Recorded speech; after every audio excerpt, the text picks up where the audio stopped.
Hi team, good morning. Good morning Tipicians over there. Saan mang sulok ng mundo, babatiin ko lang po yung lahat ng mga Tipicians dyan na masisipag, lalo po sa aking team Payaman. So, remind lang tayo no na so gaano ba ka-importante guys ng mga Tipician dealer na magkaroon ng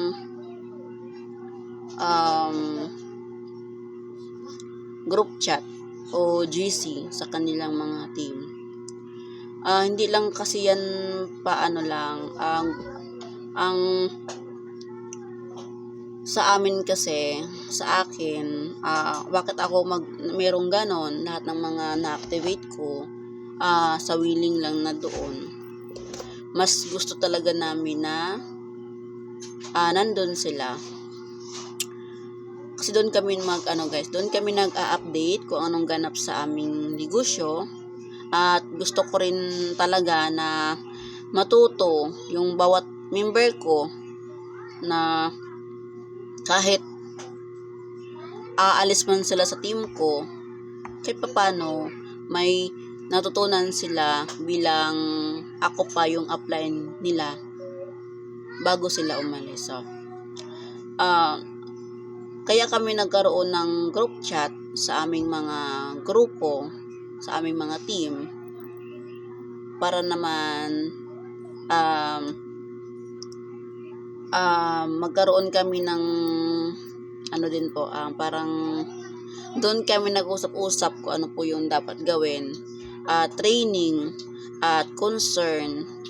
At sa dami kasi guys, hindi namin kaya yung isa-isahin kayo kasi ang iba kasi natatabunan, hindi namin maasikaso. So no, hindi lang naman yan ang iniintindi namin guys, yung kayo mga team namin, marami din po kaming iniintindi. So kailangan po talaga naming magkaroon o gagawa ng group chat para sa team namin. So kayo na mga members, team.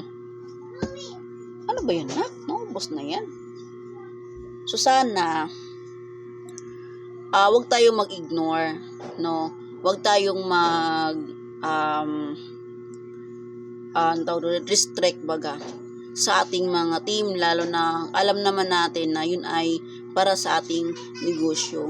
Ang iba kasi guys, ang iba kasing mga member saka na dadalaw sa GC o group chat kung may itatanong. So yung tanong nila nandun na yon, nakaraang discussion, ayaw lang talaga nilang magbasa o mag-backread or mag-active doon sa aming or ating mga group chat. Although nasabihan ko naman sila bago ipasok sa group chat. Huwag ka maingay, nanginanggo si mama. Opo. O, doon ka muna. Huwag ka maingay, opo. Nareklamo ng anak ko ba yan daw. So ayun, sinasabihan ko naman sila na dapat mag-active doon. Kung naiingayan kayo guys sa bawat messenger nyo, kung naiingayan kayo, mag-mute na lang kayo. Pero hindi ko sinabi na mag-ignore kayo or saka na kayo dadalaw sa ating group chat kung may itatanong kayo. No, hindi po dapat ganun. Pumasok ka sa negosyong to, dapat willing ka ring matuto, willing ka ring tumanggap ng kaingayan dyan sa messenger mo. Kung marami kang group chat naman, i-mute mo yung iba. Yung importante, wag mong i-mute.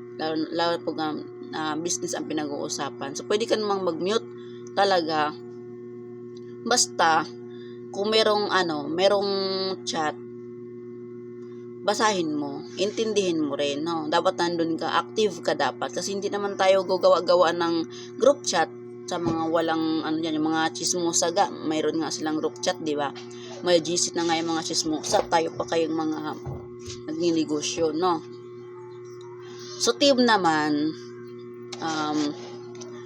technicians, lahat ng technicians. So maging responsible naman tayo no sa ating mga uplines kasi hindi po madali ang pagiging upline guys na isa-isahin kayong ipaliwanag kung ano yung problema sa ating negosyo. Kaya nga po kami, meron kaming group chat sa aming mga team, sa aming mga members, para doon namin sasagutin ang bawat tanong ninyo. At sana, doon din kayo magtanong sa ating group chat. Kaya nga po tayo may group chat again, para doon po natin sasabihin ang ating mga concern. Para din po kami mga upline, doon din po kami magsasagot ng inyong mga tanong. No? Maliwanag po ba yon? Para po naman mabasa ng ibang team natin, kasi possible din po kasi na yan din po ang itatanong nila, nahihiya lang po. So ang iba, nagpi-PM sa akin, nagpi-PM sa bawat upline.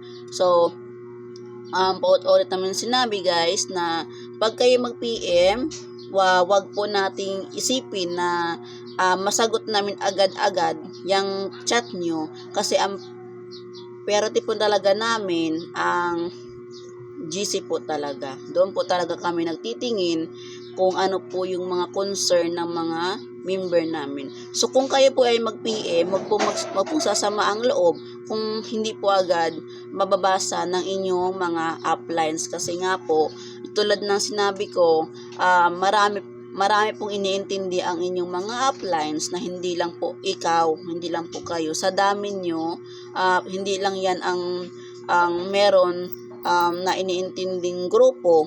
Ang upline nyo meron din maliban sa TPC, baka meron pa siyang ibang ganap din po. Pero ang mga upline po, hindi po yun nagpapabaya sa kanilang member. Even ako, kahit busy akong tao, alam niyo po yan, hindi po talaga ako nagpabaya sa aking mga team. Active po talaga ako. Kahit pag-send nyo lang sa inyong mga load, basta nandyan na po yung load sa Gcash ko, na-open ko na agad siya, matik, iloload ko na po agad yan. Na maliban lang po kung ang Gcash magluloko kasi hindi ko naman po hawak si Gcash, no? So, iba na po kasi ngayon sa Gcash, kailangan i-open mo muna yung apps mo at titingnan mo sa history kung nandun po talaga yung inyong niloload bago namin iloload. Dati po kasi, titext lang si Gcash, nandyan na po yung inyong mga load, no? So sana intindihin niyo sana guys na kaming mga upline hindi din po ganun agad kabilis mag-response sa inyong mga PM at ang iba naman po ay tatawag. Wag na po kayong tatawag guys, please lang po. Excuse me. At marami nga po kaming iniintindi sa aming messenger. So sana lahat po ng team, lahat po ng technicians, doon po tayo magtanong sa ating bawat grupo, sa ating mga uplines po sa GC po natin. Huwag po tayong mahiya kasi nasa legal company po tayo, no? Wala po tayo sa illegal, hindi po tayo scam, no? At hindi po talaga dapat ikakahiya ang negosyong to, no? Para i-bless tayo ni Lord, mas i-bless pa tayo, wag natin ikahiya ang ating mga negosyo. So magtanong, kung may gustong itanong, wag tahimik-tahimik lang dyan sa isang tabi at ang mangyari, kung tahimik ka, tapos mawalan ka na ng gana, hihinto ka. O sinong nalugi, ikaw lang din, no? Kasi hindi naman ibig sabihin na hihinto ka sa TBC, hindi ka na nagpapaload. Nagpapaload ka pa rin, yun nga lang, hindi ka na nakakatipid. No? Intenders po ba? Gets po ba? No? At naman po, at pagdating naman po sa ating mga loads, sa ating mga LC, guys, pag alam nyo active ang inyong dealer, active si upline, so doon na kayo sa kanya magpapa-LC. Basta kayong mga upline din po, kailangan meron kayong reading LC para sa mga team nyo. No, guys, no. At so yun lamang po at ang ating pag-uusapan kasi marami na nagpa-pop up sa aking messenger. Kung sino-sino po yung titingnan ko muna po. So yun na po, bye!